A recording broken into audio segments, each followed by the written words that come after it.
already going. Great. Yes?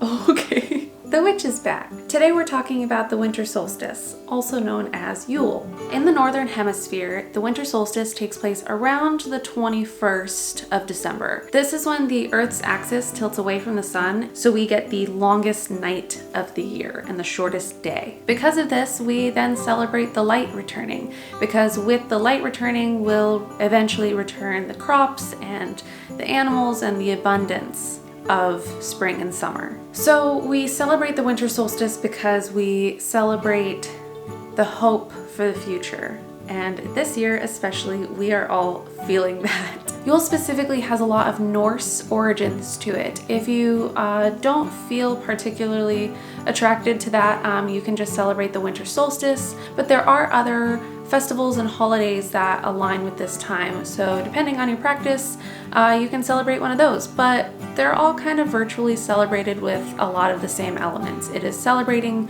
the sun, celebrating light. For example, around this time, also the ancient Egyptians were celebrating the sun god Ra and his daily return. The Romans would celebrate Saturn, the god of time and agriculture, by bringing evergreens inside to honor him and welcome his return eventually. The Vikings would bring in bows of evergreens as a symbol of triumph over death. And the Druids saw evergreens as symbols of everlasting life because they would not die off in the winter. That seems to be the major theme. Symbols that we can survive this too. In Scandinavia, it seems there were some people who would bring trees indoors to protect the woodland spirits. But the Christmas tree origin, we did have evergreens, the celebration of evergreens. Some people would bring trees inside, but the Druids would decorate the trees outside. It was actually a bad omen most of the time to uproot one of these trees. Okay, bye. Because all of the winter solstice festivals are generally celebrating the return of the sun, they often are celebrated with bonfires or candle lighting or Yule log. So let's talk about some ways that you can celebrate Yule or the winter solstice. One great way to start off the season is to do a history research on it. What were the traditions of the holiday or the winter solstice specific festival that you want to celebrate? For me, I will be leaning heavily into Yule this year, into more of the Norse holiday, but I also have a lot of Greek tradition in me, so I will be kind of mixing and matching those things. I think it's great. It's not just hearing me talk about it, it's doing your own research, and then it'll help you feel really educated and connected with the holiday and with the time of the year. Another thing that you can do this time of year is, if you are into gods or deities, you can look into which ones are the most relevant at this time of year. For example, Odin was known for being Old Man Winter in disguise, and I guess he bestowed gifts upon people. Sounds familiar to me. He also has an 8-legged horse, so why wouldn't you want to look into that? I'm Greek, so for me, Demeter and Persephone are very important this time of year, because if you know the story, Persephone is taken away for the winter months, and that's why we have the winter months, and Demeter is Persephone's mother. So if you want to do some research on your pantheon or any pantheon of gods and deities and goddesses that are relevant at this time of year, that's also really great. Kind of gives you a nice little connection to them. Another great way to celebrate is to decorate with evergreens. It can be real or fake ones. The real ones will make your house smell great, but sometimes people have allergies or don't have access to them, and I understand that. So I have a little mixture of both. Now, if you want to have a tree in your house, or if you have a family that has a Christmas tree, you can make it a Yule tree and celebrate it like that. I decorated it with symbols and traditions and runes and things like that that really celebrate the spirit of Yule for me. Okay, I guess I'm losing dog, she's bored.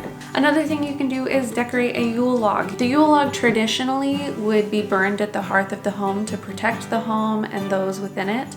There are some traditions where you would all bring a sprig of something to throw onto the Yule log. If you have a fireplace or if you have a fire pit in your backyard, you can have a Yule log that you will decorate with evergreens and things that are safe to burn, and then you can burn it on Yule. Or modern day Yule logs are not always burned at the hearth of the home. Many of us will just decorate a log with evergreens and pine cones and candles. So I just took a log that was like a decorative log and I just hot glued things to it. I have some fake evergreens and this little candle votive that I just glued onto it so that I can reuse it year after year. It kind of keeps a nice tradition going. Like, this is gonna hold the Yule energies of years past. I will be lighting candles in it regularly.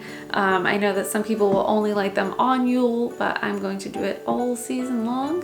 It brings me joy, and that's what we need right now. Some other things to do, you can donate food or clothing or money to charities for people who are in need. If you live in a place with a lot of wildlife, you can put out feeders to aid the local animals. As a solitary, I know it always seems silly to say have a feast, but you can have a feast with just yourself. Or if you have family members or roommates who are staying with you, you can just have like a nice meal with them. And even if they're not pagan or witches, they will just enjoy having a festive meal. If you are closeted and don't want to say that it's a Yule feast, you can just say that it's a Winter Solstice, or you can celebrate it as a early Christmas meal, whatever the situation may be, or you can totally have a feast yourself.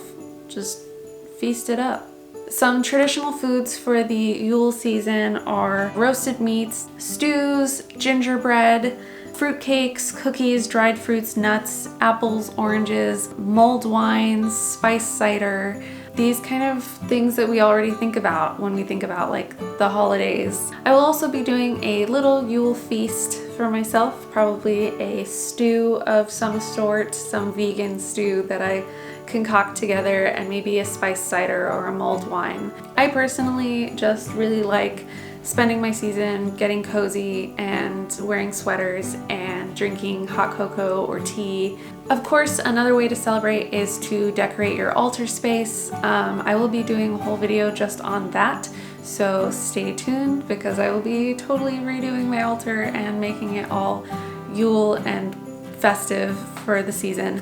But some ways that you can decorate are with evergreens with different colors like white, red, green, silver, and gold are great. Some really good spells to do around this time of year if you are going to do spell work are for peace, harmony, hope, happiness, world healing, and we know we need it this year in 2020.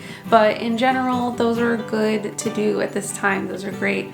The energy is great for it. There is a lot of feeling of seasonal depression for a lot of people, but then there's also kind of this symbol of hope that we're going to get out of the winter and we're going to have abundance again. And I think this year especially, it is great to do some hope and world healing spells. I know I will be. But if you also just want to bring more joy and happiness into your home, now is a great time to do that. Oh, I've got double dogs. So these are just a couple of starting off points of how you might want to celebrate Yule and the Winter Solstice this year. If you have any ideas or traditions of your own, please let me know in the comments. I will be making a couple more videos as the season progresses, so yeah, let me know and maybe it will inspire another one. So thank you so much for watching, and I'll see you guys in the next one. Bye!